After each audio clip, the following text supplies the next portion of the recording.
Hello friends, welcome to our YouTube channel. In this video I'm talking about how you can increase how you can go to the large or small to the display size, how you can increase your display size or decrease it in your OnePlus smartphone. Before watching this video, if you have not subscribed to our YouTube channel, then subscribe to it and like our video. So let's start friends. First you have to open settings and swipe down. You can see wallpaper and style.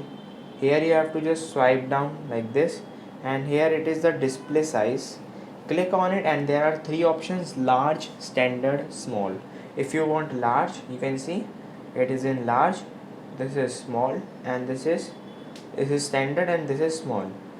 This is how you can change it. I hope you like this video. If you like this video, then subscribe to our YouTube channel for more helpful tips and tricks videos. Thanks for watching.